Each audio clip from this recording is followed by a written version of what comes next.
జై శ్రీకృష్ణ. సనాతన ధర్మంలో 16 సంస్కారాలకు అత్యంత ప్రాముఖ్యత ఉంది. వాటిలో గర్భ సంస్కారం మొదటి సంస్కారంగా పరిగణించబడుతుంది. ఈ సంస్కారం శిశువు గర్భంలో ఉన్న సమయంతో ముడిపడి ఉంటుంది. ఇది కేవలం రాబోయే సంతానం యొక్క శారీరక, మానసిక, బౌద్ధిక వికాసానికి పునాది వేయడమే కాకుండా భవిష్యత్ తరాలను శ్రేష్ఠమైన, సంస్కారవంతమైన, తేజస్సు కలిగిన వారిగా తీర్చిదిద్దే మార్గంగా కూడా నిలుస్తుంది. ఋషులు, మునుల కాలం నుండి గర్భ సంస్కారానికి అపారమైన ప్రాధాన్యత ఇవ్వబడింది. పురాణ గ్రంథాలలో దీనికి సంబంధించిన అనేక ఉదాహరణలు కనిపిస్తాయి. ఉదాహరణకు, మాత కుంతి మంత్రబలంతో దేవతలను ఆహ్వానించి ఉత్తమ సంతానాన్ని పొందింది. మాత కౌసల్య, మాత దేవకి, మాత అనసూయ కూడా తమ గర్భకాలంలో ప్రత్యేక నియమాలు, ఆచారాలు, సాధనలను అనుసరించారు. దీని ఫలితంగా వారి సంతానం మర్యాద పురుషోత్తములు, యోగేశ్వరులు, తపస్సులుగా రూపొందారు. మహాభారతంలో వీర అభిమన్యు చక్రవ్యూహాన్ని భేదించిన ఉదంతం ఒక అద్భుత ఉదాహరణ. అర్జునుడు సుభద్రకు చక్రవ్యూహాన్ని భేదించే విధానాన్ని వివరిస్తున్నప్పుడు గర్భంలో ఉన్న అభిమన్యు ఆ మాటలను విన్నాడు. ఆ జ్ఞానమే తర్వాత యుద్ధంలో అతనికి ఉపయోగపడింది. మార్కండేయ పురాణంలో సతీ మదాలస గురించి వర్ణన ఉంది. ఆమె తన సంతానం యొక్క గుణాలు, కర్మలు, స్వభావాన్ని ముందుగానే నిర్ణయించేది. గర్భంలో ఉన్న శిశువుకు దివ్య సంస్కారాలను అందించేది. దీని ఫలితంగా ఆమె సంతానం ఆమె కోరిన విధంగానే రూపొందేది. విష్ణు పురాణంలో ప్రహ్లాదుని గురించి ప్రస్తావన ఉంది. అతను రాక్షస కులంలో జన్మించినా అతని తల్లి గర్భవతిగా ఉన్నప్పుడు దేవర్షి నారదుల ఆశ్రమంలో ఉండి విష్ణు భక్తిని శ్రవణం చేసింది. దీని ఫలితంగా ప్రహ్లాదుడు బాల్యం నుండే విష్ణు భక్తుడిగా మారి అధర్మాన్ని ఎదిరించాడు. అందుకే గర్భవతి స్త్రీ ప్రేమ, ఆనందం, కరుణ, శ్రద్ధతో నిండిన ఆలోచనలతో మననం చేయాలి. రామాయణం, భగవద్గీత, గర్భోపనిషత్, గర్భగీత వంటివి శ్రవణం చేయాలి. మీకు తెలియజేస్తున్నాము, రాబోయే కాలంలో మీకు గర్భ సంస్కారాలకు సంబంధించిన అద్భుతమైన, అరుదైన సమాచారం అందుబాటులో ఉంటుంది. ఇది మీ జీవితాన్ని, మీ సంతానం జీవితాన్ని సుఖమయం, ఆధ్యాత్మికంగా సంపన్నం చేస్తుంది. గర్భవతి స్త్రీ ప్రతిరోజూ గర్భగీతను పఠించడం లేదా వినడం చాలా శ్రేష్ఠమైనదిగా భావించబడుతుంది. ఈరోజు ఈ వీడియోలో మేము గర్భగీతతో పాటు గర్భవతి స్త్రీలు వినాల్సిన 2 అత్యంత ప్రేరణాత్మక పురాణ కథలను చెప్పబోతున్నాము. దీనికోసం గర్భవతి స్త్రీ శాంతమైన ప్రదేశంలో కూర్చుని ప్రశాంతమైన మనస్సుతో పూర్తిగా వినాలి. మీకు మా విన్నపం, ఈ వీడియోను అడ్డంకులు లేని సమయంలో వినండి. గర్భగీత, దివ్య మహాపురుషుల కథలను మధ్యలో ఆపకూడదు. ఎందుకంటే అసంపూర్ణ జ్ఞానం మనకు ఏమీ ఉపయోగపడదు. అర్జునుడు సుభద్రకు చక్రవ్యూహ భేదన విధానాన్ని చెప్పినప్పుడు గర్భంలో ఉన్న అభిమన్యు దాన్ని విన్నాడు. కాని మధ్యలో సుభద్రకు నిద్ర వచ్చింది. ఆమె చక్రవ్యూహంలో ప్రవేశించే విధానాన్ని మాత్రమే వినగలిగింది. బయటకు రావడం గురించి వినలేకపోయింది. దీని ఫలితంగా అభిమన్యుకు చక్రవ్యూహంలో ప్రవేశించడం మాత్రమే తెలిసింది, బయటకు రావడం తెలియలేదు. మహాభారత యుద్ధంలో అభిమన్యు చక్రవ్యూహాన్ని భేదించి శత్రువులతో వీరోచితంగా పోరాడాడు. కాని అసంపూర్ణ జ్ఞానం కారణంగా అతను బయటకు రాలేకపోయాడు.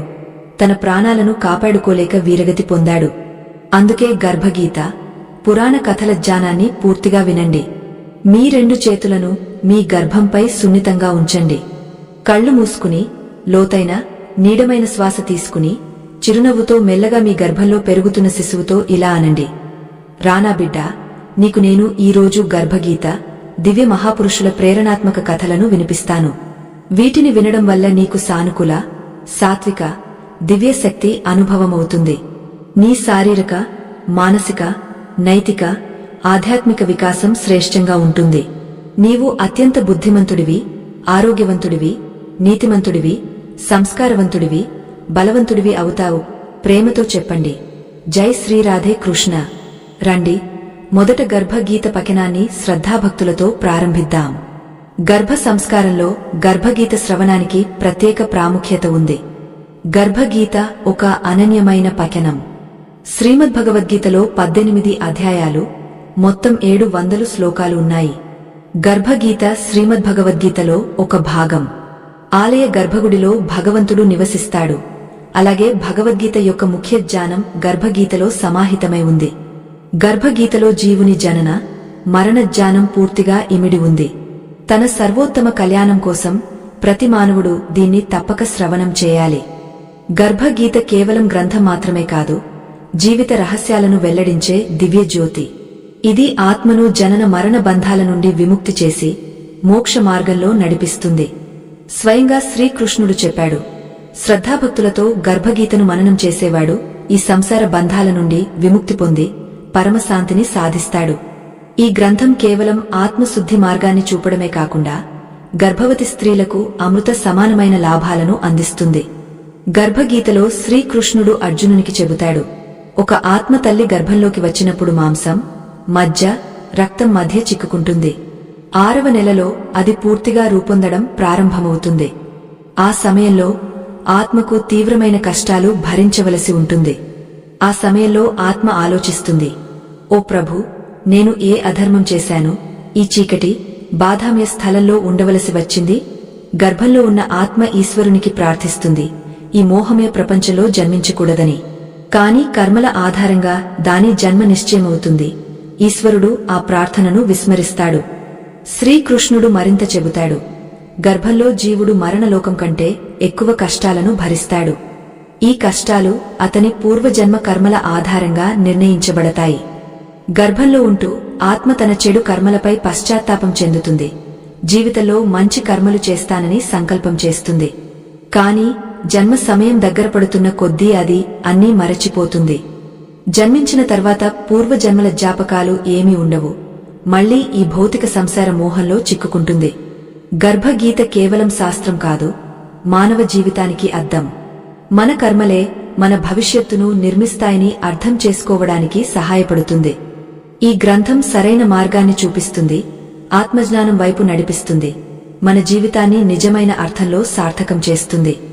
భగవాన్ శ్రీకృష్ణుడి వచనం, ఎవరైతే గర్భగీతను సద్భావనతో మననం చేస్తారో వారు మళ్లీ గర్భవాసంలోకి రారు, జనన మరణ చక్రం నుండి విముక్తి పొందుతారు. అటువంటి పవిత్ర ఆత్మకు భగవాన్ శ్రీచరణాలలో స్థానం లభిస్తుంది. అందుకే మనమందరం గర్భగీతను తప్పక అధ్యయనం చేయాలి. గర్భవతిగా ఉన్న తల్లి తన సంతానం భవిష్యత్తును కూడా నిర్మిస్తుంది. అందుకే గర్భవతి స్త్రీ గర్భగీతను నిత్యం శ్రవణం చేసి సరైన చింతన, మననంతో అనుసరిస్తే గర్భవాసంలో ఎదురయ్యే సమస్యలను, అడ్డంకులను సులభంగా అధిగమిస్తుంది. ఆమె గర్భంలోని శిశువు శ్రేష్ఠ బుద్ధి, శ్రేష్ఠ ఆచరణ, శుభ సంస్కారాలను గ్రహిస్తుంది. జన్మించిన తర్వాత అతను ఆదర్శ జీవితాన్ని గడుపుతాడు.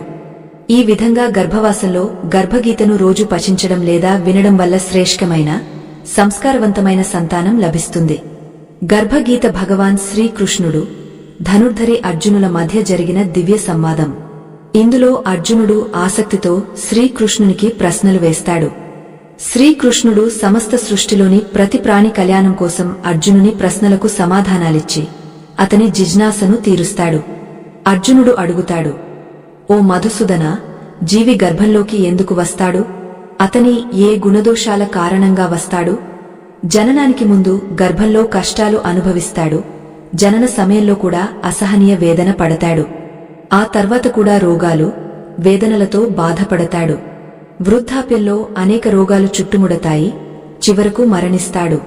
ఓ భగవాన్, జనన మరణ దుఃఖాల నుండి మానవుడు ఎలా తప్పించుకోగలడో చెప్పండి.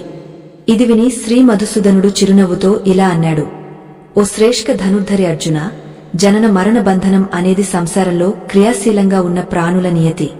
ఎవరైతే సంసారంలో నశించే వస్తువులను ప్రేమిస్తారో, నశించే వస్తువుల కోసం ఆశపడతారో, ఇది నేను సాధించాను, అది నేను సాధిస్తాను అనే ఆలోచనలు వారి మనస్సు నుండి తొలగవు. 8 ప్రహరాలు వారు మాయను మాత్రమే కోరుకుంటారు. ఈ మరణలోకంలో జన్మించిన తర్వాత ప్రతి జీవాత్మ సంసార మాయ వల్ల భౌతిక సంసార బంధనాలలో చిక్కుకుంటుంది. తన ముఖ్య ఉద్దేశ్యం ఈశ్వర ప్రాప్తి ని మరచిపోయి కుటుంబం, పుత్రుడు, పుత్రిక, బంధువుల మోహంలో చిక్కుకుంటుంది. జననం నుండి మరణం వరకు ఈ బంధనాలలో చిక్కుకుని చివరి సమయంలో అతను తన అసంపూర్ణ కోరికల గురించి ఆలోచిస్తూ ప్రాణాలను విడుస్తాడు. ఇదంతా మానవజాతి ఎప్పుడూ తృప్తి చెందకపోవడం వల్ల జరుగుతుంది. వారికి ఎల్లప్పుడూ ఇంకేదో కావాలనే తపన ఉంటుంది. అందుకే మానవుడు మళ్లీ మళ్లీ జన్మిస్తూ, మరణిస్తూ ఈ చక్రం నిరంతరం కొనసాగుతుంది. మానవుడు సంసార సంపదను సాధించాలని కోరుకుంటాడు, కాని భగవాన్ భక్తి నుండి విముఖుడవుతాడు. అందుకే అతను అనేక యోనులలో జన్మించి జీవన, మరణ, గర్భ దుఃఖాలను భరిస్తాడు. అర్జునుడు అడుగుతాడు, ఓ మాధవ, సంసార మోహమాయ నుండి విముక్తి పొందడం చాలా కష్టం. గొప్ప ఋషులు, మునులు కూడా దీన్ని అధిగమించలేకపోయారు. అలాంటప్పుడు సామాన్య మానవుడి సంగతి ఏమిటి? కామం, క్రోధం, లోభం, మోహం, అహంకారం, ఈ 5 శత్రువులతో మానవుడు రోజు పోరాడుతుంటాడు. దయచేసి సామాన్య మానవుడు వీటి నుండి విముక్తి పొంది తన మనస్సును భగవాన్ భక్తి వైపు ఎలా మళ్లించగలడో చెప్పండి. ఈ మనస్సు అడవి ఏనుగులా ఉంటుంది, ఎప్పుడూ ఒకచోట నిలవదు. దీని వేగం గాలి కంటే వేగంగా ఉంటుంది. ఓ జనార్దన, ఈ అడవి ఏనుగును ఎలా అదుపు చేయాలి అంటే, మనస్సును భక్తిలో నిలపడానికి మానవుడు ఏ ప్రయత్నాలు చేయాలి? శ్రీకృష్ణుడు చెప్పాడు, ఓ కౌంతేయ, ఈ మనస్సు నిజంగా ఏనుగులాంటిది. తృష్ణ దీని శక్తి. మనస్సు ఇంద్రియాల అధీనంలో ఉంటుంది. అడవి ఏనుగును అదుపు చేయడానికి మావటి అంకుశాన్ని ఉపయోగిస్తాడు. అలాగే మనస్సును అదుపు చేయడానికి ధ్యాన రూప అంకుశం అవసరం. భక్తి, జ్ఞానం అభ్యాసం ద్వారా మాత్రమే సాధ్యమవుతాయి. అహంకారం చేస్తే జీవితం నరకమవుతుంది. అతని మనస్సు ఎప్పుడూ వ్యాకులంగానే ఉంటుంది, ఎన్నటికీ శాంతించదు. అర్జునుడు అడిగాడు, ఓ జనార్దన, కొందరు ప్రాణులు నీ భక్తి కోసం అడవుల్లోకి వెళ్లి తిరుగుతారు, కొందరు సంసార మోహాన్ని విడిచి ఊరురా అల్లాడుతారు. అయినా నీ భక్తి ఎలా సాధించవచ్చో ఎలా తెలుస్తుంది? శ్రీకృష్ణుడు చెప్పాడు, ఓ అర్జున, నన్ను వెతకడానికి అడవుల్లో తిరిగేవారు సన్యాసులు, వైరాగులు అని పిలువబడతారు.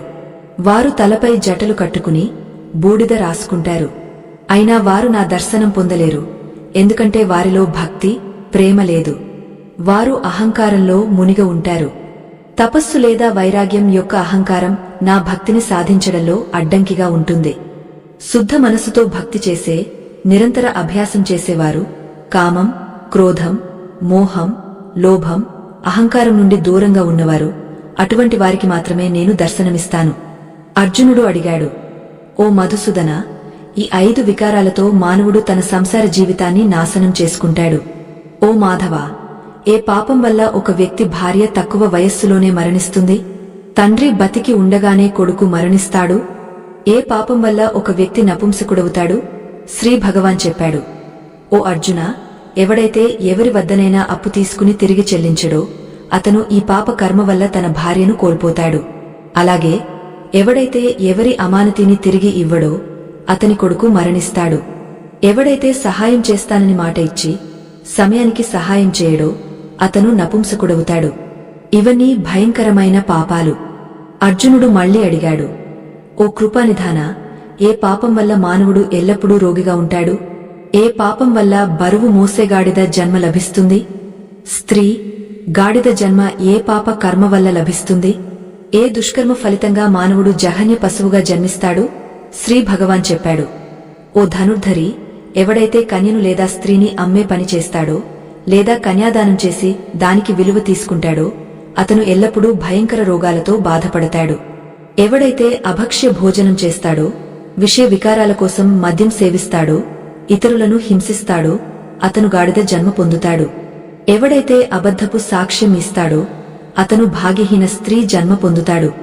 ఎవడైతే భోజనం తయారు చేసి మొదట తానే తింటాడో ఆ తర్వాత భగవాన్కు దానం చేస్తాడో అతను పిల్లి లేదా పంది యోనిలో జన్మిస్తాడు. అర్జునుడు అడిగాడు, ఓ కృపానిధాన, ఈ సంసారంలో నీవు కొందరికి స్వర్ణం ఇచ్చావు, వారు ఏ పుణ్యం చేశారు? కొందరికి ధనధాన్యం, ఉత్తమ వాహనాలు ఇచ్చావు, వారు ఏ పుణ్యాలు చేశారు? ఈ సంసారంలో నీవు కొందరిని అందంగా, కొందరిని అందవిహీనంగా, కొందరిని ధనవంతులుగా, కొందరిని నిర్ధనులుగా ఎందుకు చేశావు? శ్రీకృష్ణుడు చెప్పాడు, ఓ ధనంజయ, ఎవడైతే ఉత్తమ రీతిలో నీతితో సుపాత్రుడికి స్వర్ణ దానం చేస్తాడో అతను ఉత్తమ వాహనాలు, ధనధాన్యం పొందుతాడు. ఎవడైతే భగవాన్ను సాక్షిగా భావించి కన్యాదానం చేస్తాడో అతను ఉత్తమ పురుష జన్మ పొందుతాడు. ఓ అర్జున, ఎవరైతే అన్నదానం చేశారో వారి రూపం సుందరంగా ఉంటుంది. ఎవరైతే విద్యాదానం చేశారో వారు విద్వాంసులవుతారు. ఎవరైతే సాధువుల సేవ చేస్తారో వారు ధనవంతులు, పుత్రవంతులవుతారు. అర్జునుడు అడిగాడు, ఓ మధుసూదన, మానవుడు ధనం, సంసార సుఖాల పట్ల ఎందుకు ఇంత మోహం పెంచుకుంటాడు? శ్రీకృష్ణుడు చెప్పాడు, ఓ కౌంతేయ, ఒక ప్రాణి నా కృప నుండి వంచితుడైనప్పుడు అతను సంసార బంధనాల మోహంలో ఆసక్తుడవుతాడు. అతను ధనం, సంపదలను మోహించడం ప్రారంభిస్తాడు. సంసారంలోని అన్ని బంధనాలు నశించేవి. దీన్ని తెలిసిన వివేకి ప్రాణి వీటి నుండి దూరంగా ఉంటాడు. లాభం, నష్టం, జీవనం, మరణం, యశస్సు, అపకీర్తి, మానం, సమ్మానం ఇవన్నీ ఈశ్వరుని అధీనంలో ఉన్నాయని అతను తెలుసుకుంటాడు. సంసారంలో జరిగే ప్రతి సంఘటన ఈశ్వర ఇచ్ఛతోనే జరుగుతుంది. అందుకే వివేకవంతులు సుఖమైన, దుఃఖమైన ఏ పరిస్థితిలోనైనా సమభావంతో ఉంటారు. సంసార మోహాన్ని విడిచి పవిత్ర స్థలాల దర్శనం చేసి నిష్కామ భక్తితో నన్ను ఆరాధించే వ్యక్తి రాజులాంటి సుఖం, జ్ఞానం పొందుతాడు. ఈ సంసారంలో అన్ని వస్తువులు నశించేవి, కేవలం నా భక్తి మాత్రమే ఎన్నటికీ నశించదు. అర్జునుడు అడిగాడు, ఓ జనార్దన, రక్తవికారం, గాలి దోషం, అంధత్వం, వికలాంగత్వం వంటి శారీరక రోగాలకు కారణమేమిటి? ఈ రోగాలు ఎందుకు వస్తాయి? శ్రీ భగవాన్ చెప్పాడు, ఓ అర్జున, నా భక్తి నుండి విముఖులై మాయలో మునిగిపోయే ప్రాణులు క్రోధం, రక్తవికారం, సోమరితనం, దారిద్ర్యం, నీతి సంయమం లేని గాలి దోషం వంటి రోగాలతో బాధపడతారు. ఎవరైతే పతివ్రతా ధర్మాన్ని పాటించరో ఆ స్త్రీ సంయమం లేని, తేజస్సు లేని వికారాలతో బాధపడుతుంది. అర్జునుడు అడిగాడు, ఓ మధుసూదన, గురు దీక్ష గురించి, గురువు యొక్క మహిమ గురించి కొంత చెప్పండి. శ్రీ భగవాన్ చెప్పాడు, ఓ ధనుర్ధరి, నీ ప్రశ్న సమస్త మానవ జాతి కళ్యాణానికి ఉపయోగపడుతుంది. నీవు ధన్యుడవు, నీ తల్లి ధన్యురాలు. ఓ పార్థ, బ్రహ్మచారి, సంయమి, ఈశ్వర భక్తిలో, పరోపకారంలో నిమగ్నమైన పురుషుడిని మాత్రమే గురువుగా స్వీకరించాలి. గురువు ద్వారా మాత్రమే ఈశ్వర ప్రాప్తి సాధ్యం, లేకపోతే కాదు. అందుకే గురువు పర్యవేక్షణలోనే నా పూజ చేయాలి.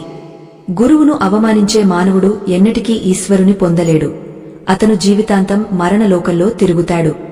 అటువంటి వ్యక్తి ముఖం కూడా చూడకూడదు. గురువు కృప నుండి విముఖుడైన వ్యక్తి ముఖం చూడటం కూడా పాపం. ఓ అర్జున, సమస్త సంసారానికి గురువు జగన్నాథుడు. విద్యకు గురువు కాశీ, 4 వర్ణాలకు గురువు బ్రాహ్మణుడు, బ్రాహ్మణునికి గురువు సన్యాసి. సన్యాసి అంటే అన్నీ త్యజించి నాకు అర్పించుకున్నవాడు. అతనే జగద్గురువు. గురువు భక్తుడు నా భక్తుడు. గృహస్థుడు గురువు నుండి విముఖుడైతే అతను చండాలునితో సమానం. మద్యమున్న చోట గంగాజలం కూడా అపవిత్రమవుతుంది. అలాగే గురువు నుండి విముఖుడైన వ్యక్తి భజన కూడా అపవిత్రమవుతుంది. అతని అన్ని కార్యాలు నిష్ఫలమవుతాయి. అటువంటి వ్యక్తి కుక్క, పంది, గాడిద, కాకి యోనులను పొందుతాడు. అతను అజగర సర్పంలా సోమరితనంలో మునిగి తిరస్కారం పొందుతాడు. ఓ కౌంతేయ, గురుదీక్ష లేకుండా ప్రాణి ఉద్ధరణ సాధ్యం కాదు. గురు సేవ చేసేవాడు అనేక అశ్వమేధ యజ్ఞాల పుణ్య ఫలాన్ని పొందుతాడు. ఓ అర్జున, గర్భగీతలో వర్ణించిన మన ఈ సంవాదాన్ని చదివే, వినే ప్రాణులు గర్భదుంహకం నుండి తప్పించుకుంటారు. వారు నరకలోకంలోని 84 లక్షల యోనులలో జనన మరణ చక్రం నుండి విముక్తి పొందుతారు. శ్రీకృష్ణుని ముఖారవిందం నుండి ఈ ప్రసంగాన్ని అర్జునుడు శ్రద్ధగా విన్నాడు. ఈ ప్రసంగమే గర్భగీతగా పిలువబడుతుంది. ఇప్పుడు సుశీలమైన, జ్ఞానవంతమైన, సంస్కారవంతమైన సంతానం పొందడానికి మీ గర్భంలోని శిశువుకు సత్యయుగ కాలంలోని ఒక అత్యంత ప్రేరణాత్మక దివ్య కథను వినిపించండి. ఈ కథ మిమ్మల్ని సత్యయుగంలోని ఆ కాలంలోకి తీసుకెళ్తుంది. అక్కడ ఉత్తానపాదుడు అనే రాజు రాజ్యం చేసేవాడు. అతనికి సురుచి, సునీతి అనే 2 రాణులు ఉన్నారు. సురుచి అత్యంత సుందరి, రాజుకు అత్యంత ప్రియమైనది. ఆమెకు సుఖసౌకర్యాలలో ఏ లోటు లేదు. అందుకే సురుచి రాణి కొడుకు ఉత్తముడు కూడా తన తండ్రి ఉత్తానపాదునికి ప్రియమైనవాడు. రాజమహల్ బయటి భాగంలో 2వ రాణి సునీతి నివసించేది. ఆమె స్వభావం మహాపురుషుల్లాంటిది.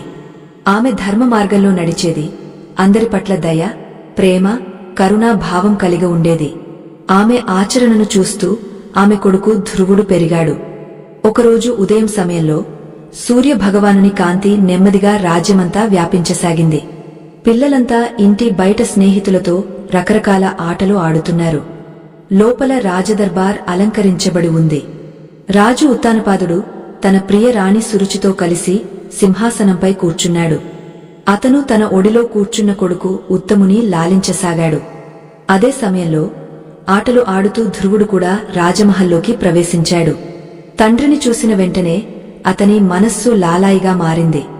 తన తండ్రి ఒడిలో కూర్చోవాలని, అతని ప్రేమను పొందాలని ఆరాటపడ్డాడు. అతను తండ్రి దగ్గరకు వెళ్లాడు. తండ్రి కాళ్లపై చేయి ఉంచి ఒడిలో కూర్చునే ప్రయత్నం చేస్తున్నాడు, తండ్రి అతన్ని కూడా లాలించాలని. కాని అంతలోనే సురుచి రాణి అతని చేతిని గట్టిగా తోసేసింది. ఆమె కోపంతో ఇలా అంది, నీవు నీ తండ్రి ఒడిలో కూర్చునే అర్హత లేదు. నీవు అభాగ్యవంతుడివి. నీవు జీవితాంతం పుణ్యాలు చేసి నీ భాగ్యాన్ని మార్చుకోవాలి. నా గర్భం నుండి జన్మించే అదృష్టం పొందితేనే నీవు తండ్రి ప్రేమ, లాలన పొందగలవు. రాజు ఉత్తానపాదునికి కొంత బాధగా అనిపించింది. కాని అతను తన ప్రియ రాణి మాటకు వ్యతిరేకంగా వెళ్లే ధైర్యం చేయలేకపోయాడు. ధ్రువుడు, ఆ చిన్న బాలుడు, తన సవతి తల్లి మాటలను సరిగా అర్థం చేసుకోలేకపోయాడు. కాని అందరి ముందు తన అవమానం జరుగుతోందని, అందులో తన తండ్రి కూడా తనకు అండగా నిలవడం లేదని అర్థమైంది. అందుకే అతను ఏడుస్తూ అమ్మా అమ్మా అని పిలుస్తూ రాజమహల్ బయటకు పరిగెత్తాడు.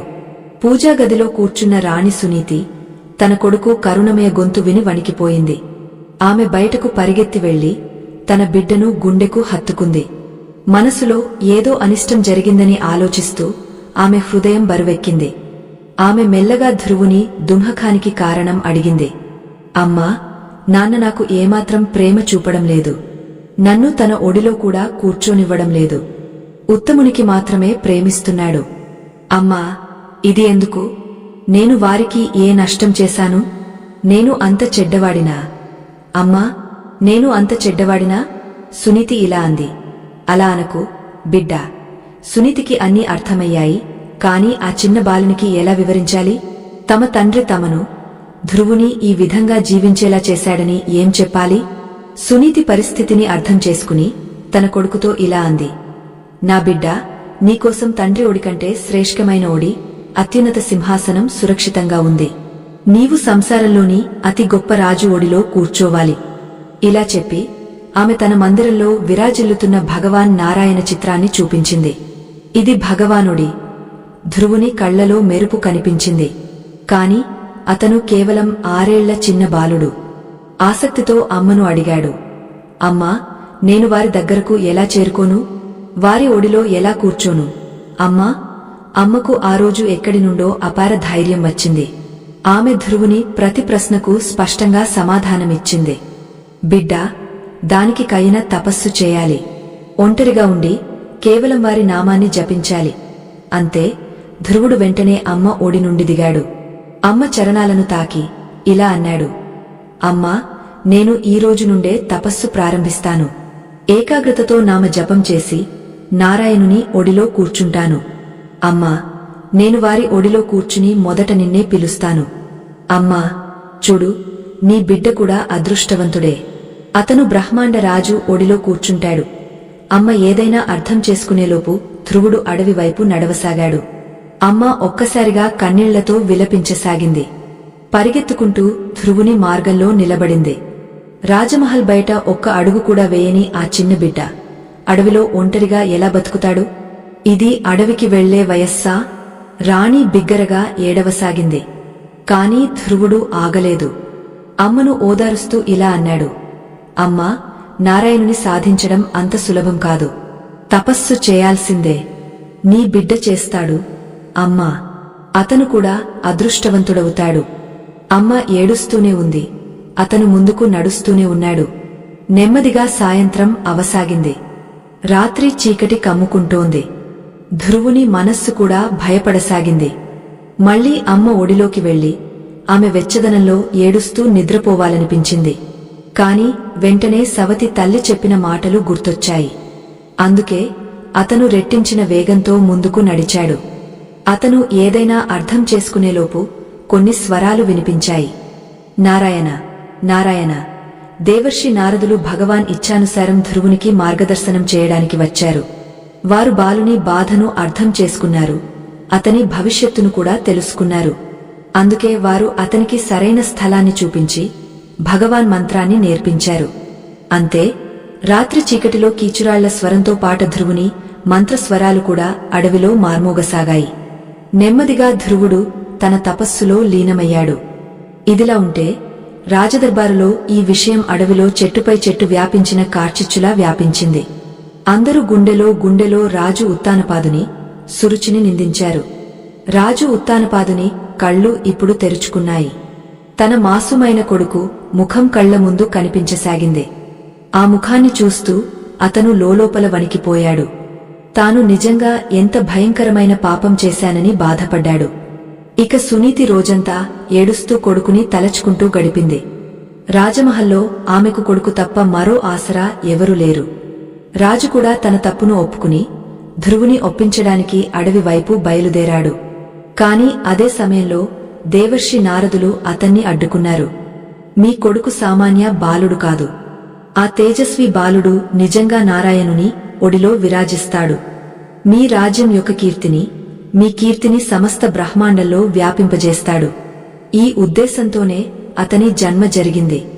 కాబట్టి ఓ రాజా, సంశయించకు, నిశ్చింతగా ఉండు. అతను త్వరలోనే మీ అందరి దగ్గరకు తిరిగి వస్తాడు. ఇదిలా ఉంటే ధ్రువుడు తన తపస్సులో పూర్తిగా మునిగిపోయాడు. అడవిలో జంతువుల స్వరాలు, వాటి భయం అతని చుట్టూ ఎల్లప్పుడూ ఉండేవి. ఒకసారి కోతి తన బిడ్డను గుండెకు హత్తుకుని ఉండడం చూసినప్పుడు అతని మనస్సు బరువెక్కింది.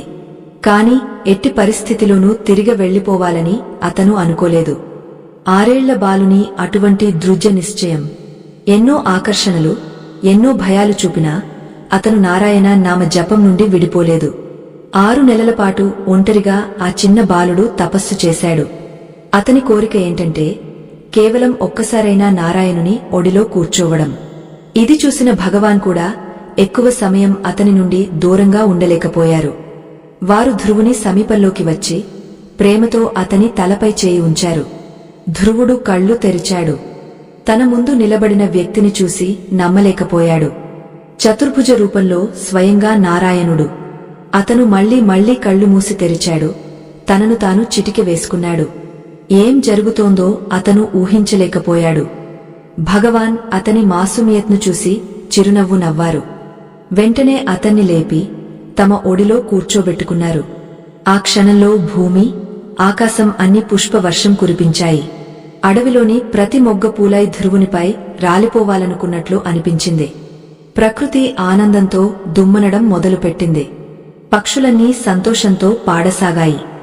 గాలులు మధుర స్వరంలో వాయిద్యాలను మీటాయి. సమస్త వాతావరణంలో ఒక అద్భుతమైన ఆనందం నిండిపోయింది. ధ్రువుని కళ్ళు సంతోషంతో మిలమిలలాడసాగాయి. అతను మెల్లగా ప్రభువుతో ఇలా అన్నాడు: ప్రభూ, ఇప్పుడు ఎవరు నన్ను, నా అమ్మను అభాగ్యవంతులు అనరు కదా? భగవాన్ తమ 2 చేతులతో ధ్రువుని గట్టిగా హత్తుకున్నారు. లేదు బిడ్డా, నీవు బ్రహ్మాండంలో అటువంటి స్థానాన్ని పొందుతావు. దాని ముందు దేవీ దేవతలు, సప్తర్షులు కూడా పరిక్రమ చేస్తారు. ప్రళయ కాలంలో కూడా నీవు సురక్షితంగా ఉంటావు. నీ కీర్తి అనంత జన్మల వరకు వ్యాపిస్తుంది. ప్రతి మానవుడు నీలాంటి సంతానం కోసం ఆశిస్తాడు. నీవు, నీ తల్లి శ్రేష్ఠ గతిని పొందుతారు. ధ్రువుడు 2 చేతులు జోడించి ప్రభును నమస్కరించాడు. ఇప్పుడు త్రేతాయుగంలోని ఒక అద్భుతమైన ఋషి యొక్క ప్రేరణాత్మక దివ్య కథను విందాం. ఈ మహాపురుషుడు తన తల్లి గర్భంలో ఉండగానే వేదాల పూర్తి జ్ఞానాన్ని సాధించాడు. కేవలం 12 సంవత్సరాల వయస్సులో తన తండ్రిని ఓడించిన విద్వాంసుడైన పండితుని శాస్త్రార్థంలో ఓడించాడు. మిథిలాపతి రాజా జనకుడు, సీతమ్మ తండ్రి, ఈ వ్యక్తిని తన గురువుగా స్వీకరించాడు. ఈ మహాత్ముని వాణి, ఆలోచనలు ఈ రోజు కూడా సమాజానికి సరైన దిశను చూపిస్తున్నాయి. ఇప్పుడు ఋషి అష్టావక్రుని జీవితగాథ నుండి ప్రేరణ పొందుదాం. ఆ కాలంలో అనేక ఆశ్రమాలలో ఋషులు వేద శాస్త్రాలను బోధించేవారు. అటువంటి ఒక గొప్ప ఋషి ఉదాలకునికి కహోడ అనే ప్రియ శిష్యుడు ఉన్నాడు. అతను వేదాలలో నిష్ణాతుడు. కహోడ విద్యాభ్యాసం పూర్తయిన తర్వాత ఋషి తన విదుషి, గుణవతి కూతురు సుజాతను అతనికి ఇచ్చి వివాహం చేశాడు. కొంతకాలానికి సుజాత గర్భవతి అయింది. ఆమె తన సంతానం తన తండ్రి కంటే ఎక్కువ జ్ఞానవంతమైన, తపస్వి, పరమ విద్వాంసుడిగా రూపొందాలని కోరుకుంది. అందుకే గర్భవాసంలోనే ఆమె తన భర్తతో కలిసి వేదాల అధ్యయనంలో నిమగ్నమైంది. ఒకరోజు కహోడ గర్భవతిగా ఉన్న సుజాతకు శాస్త్రాలను వివరిస్తుండగా 8 సార్లు అతనికి ఒక అనుభవం కలిగింది, గర్భంలోని బాలుడు తన జ్ఞానంపై తర్కిస్తున్నాడని. ఇది అతనికి అవమానంగా అనిపించింది. కోపంతో గర్భంలోని శిశువును శపించాడు. నీవు గర్భంలో ఉండి నాతో వాదవివాదం చేస్తున్నావు. నీవు 8 అవయవాలు వంకరగా జన్మిస్తావని శపిస్తున్నాను. సుజాత ఈ విషయాన్ని సీరియస్గా తీసుకోలేదు. ఆమె మునుపటిలాగే తన ఆహారం, ఆలోచనలు, వాతావరణాన్ని శుద్ధంగా ఉంచుతూ శిశువు యొక్క సరైన గర్భ సంస్కారాలలో నిమగ్నమైంది. కొంతకాలం తర్వాత మిథిలా రాజు జనకుడు ఒక ప్రకటన చేశాడు. ఎవరైతే విద్వాంసుడైన పండితుడు బందీని శాస్త్రార్థంలో ఓడిస్తారో వారికి 1000 స్వర్ణ ముద్రలు బహుమతిగా ఇవ్వబడతాయి. కాని ఓడిపోయిన వారికి మరణదండన విధించబడుతుంది. ఋషి కహోడ కూడా ఈ పోటీలో పాల్గొనడానికి వెళ్లాడు. కాని అతను బందీ చేతిలో ఓడిపోయాడు. సంప్రదాయం ప్రకారం అతనికి జల సమాధి ఇవ్వబడింది. ఈ సత్యం సుజాతకు తెలిసినప్పుడు ఆమె అత్యంత దుఃఖంలో మునిగిపోయింది. కాని అదే సమయంలో ఆమె ఒక దివ్య తేజస్సు కలిగిన కొడుకును జన్మనిచ్చింది. అతని శరీరం 8 స్థానాలలో వంకరగా ఉండడం వల్ల అతని పేరు అష్టావక్రుడు అయింది. 12 సంవత్సరాలు గడిచాయి. అష్టావక్రుడు జన్మ నుండే దివ్య ప్రతిభాశాలిగా ఉన్నాడు. ఒకరోజు అతను తన తల్లిని తండ్రి గైర్హాజరీ గురించి అడిగాడు. అప్పుడు సుజాత అతనికి పూర్తి సత్యాన్ని చెప్పింది. బాలునికి గట్టి ఆఘాతం తగిలింది. తన తండ్రి అవమానానికి ప్రతీకారం తీర్చుకోవాలని సంకల్పించాడు. అతను తల్లి అనుమతి తీసుకుని తన మేనమామ శ్వేతకేతును వెంటబెట్టుకుని మిథిలా వైపు బయలుదేరాడు. రాజా జనకుని వద్ద అప్పుడు ఒక గొప్ప యజ్ఞం జరుగుతోంది. దేశవ్యాప్తంగా విద్వాంసులు ఆహ్వానించబడ్డారు. అష్టావక్రుడు సభలోకి ప్రవేశించినప్పుడు అతని వంకర శరీరాన్ని చూసి అందరూ నవ్వసాగారు. స్వయంగా రాజా జనకుడు కూడా నవ్వాడు. అందరూ తనను చూసి నవ్వడం చూసిన అష్టావక్రుడు కూడా గట్టిగా నవ్వసాగాడు. అప్పుడు రాజా జనకుడు అడిగాడు, అందరూ నవ్వడం అర్థమవుతోంది, కాని నీవు ఎందుకు నవ్వుతున్నావు? అష్టావక్రుడు ఇలా అన్నాడు, నేను ఈ సభపై నవ్వుతున్నాను. ఈ సభలో కూర్చున్న విద్వాంసులంతా మూర్ఖులు, అంధులు. వారు శరీర చర్మాన్ని గుర్తిస్తారు, కాని ఆత్మను గుర్తించలేరు. శరీర వంకరతను చూస్తారు, కాని జ్ఞాన తేజస్సును చూడలేరు. ఆలయం వంకరగా ఉంటే భగవాన్ వంకరవుతాడా? కుండ వంకరగా ఉంటే దానిలోని నీరు వంకరవుతుందా? అలాగే శరీరం ఎలా ఉన్నా ఆత్మ శుద్ధమైనది, దివ్యమైనది, అజేయమైనది. ఈ మాటలు విని సభ మొత్తం స్తబ్ధమైపోయింది. రాజా జనకుడు క్షమాపణ చెప్పి, బాలకా, నీవు ఎవరు అని అడిగాడు. అష్టావక్రుడు తన పరిచయం చెప్పి తాను కహోడ కొడుకునని, పండిత బందీ చేత మరణదండన పొందిన కహోడ కొడుకునని చెప్పాడు. అతను బందీతో శాస్త్రార్థం చేయాలని కోరాడు. సభలో శాస్త్రార్థం ప్రారంభమైంది. కొద్ది సమయంలోనే అష్టావక్రుడు తన దివ్యజ్ఞానంతో బందీని ఓడించాడు. అతను ఇలా అన్నాడు, సత్యజ్ఞానం అహంకారాన్ని నాశనం చేస్తుంది. అసంపూర్ణ జ్ఞానం అహంకారాన్ని జన్మింపజేస్తుంది. నీవు శాస్త్రాలను వినాశనం కోసం ఉపయోగించావు. ఇది పాపం. నీకు దండన తప్పదు. రాజా జనకుడు బందీకి మరణదండన విధించమని ఆదేశించాడు. అప్పుడు బందీ ఇలా అన్నాడు, నాకు ఈ దండన స్వీకారం, ఎందుకంటే ఇది నాకు నా తండ్రి శ్రీవరుణ దర్శనం కలిగిస్తుంది. కాని నేను వెళ్తూ ఒక వరం ఇస్తాను. నీ తండ్రి కహోడ, జల సమాధి పొందిన ఇతర బ్రాహ్మణులంతా ఇప్పుడు సజీవంగా నీటి నుండి బయటకు వస్తారు. సభ నదీ తీరానికి చేరుకుంది. అక్కడ బ్రాహ్మణులు ఒక్కొక్కరు నీటి నుండి బయటకు వస్తున్నారు. కహోడ కూడా బయటకు వచ్చి కొడుకును గుండెకు హత్తుకుని భావోద్వేగానికి లోనయ్యాడు. అష్టావక్రుడు తన తండ్రిని ఆశ్రమానికి తిరిగి వెళ్లమని కోరాడు. రాజా జనకుడు అష్టావక్రుని అద్భుత జ్ఞానం, ఆత్మబలంతో గాఢంగా ఆకర్షితుడయ్యాడు.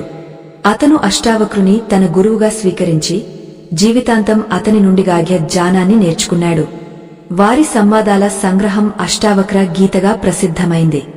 ఇందులో 20 అధ్యాయాలు ఉన్నాయి. ఇది భగవద్గీత తర్వాత అత్యంత ప్రభావవంతమైన గ్రంథాలలో ఒకటిగా పరిగణించబడుతుంది. ఈ కథ నుండి మనకు అనేక బోధనలు లభిస్తాయి. కాని అతి ముఖ్యమైన విషయమేమిటంటే, తల్లి గర్భం నుండే సంతానం యొక్క వ్యక్తిత్వం, చరిత్ర, భవిష్యత్తు రూపొందుతుంది. సుజాత తన సంతానం జ్ఞానవంతమైనదిగా రూపొందాలని కోరింది. ఆమె అనుగుణంగా గర్భ సంస్కారాలు చేసింది. ఫలితంగా తండ్రి శాపం ఉన్నప్పటికీ కేవలం శరీరం వంకరైంది, జ్ఞానం కాదు. ఆ జ్ఞానం వల్లే ఈ రోజు కూడా మనం అష్టావక్రుని గౌరవంగా స్మరిస్తాము. అందుకే మనం అన్ని తల్లులను వినమ్రంగా కోరుతున్నాము. గర్భవాసంలో కేవలం శారీరక పోషణ మాత్రమే కాదు, మానసిక, ఆధ్యాత్మిక పోషణ కూడా అంతే ముఖ్యం. మన సంతానం తేజస్విగా, ప్రతిభాశాలిగా, ధర్మనిష్ఠతో ఉండాలని కోరుకుంటే గర్భ సంస్కారాలపై ప్రత్యేక శ్రద్ధ వహించాలి. ఈ కథ మీ హృదయాన్ని తాకి ఉంటుందని ఆశిస్తున్నాము. ఈ జ్ఞానవర్ధక కథలను మీ బంధుమిత్రులతో పంచుకోండి. మీ ఆలోచనలను మాతో భాగస్వామ్యం చేయండి. జై శ్రీరాధే కృష్ణ అని రాసి మీ ప్రేమను చూపండి.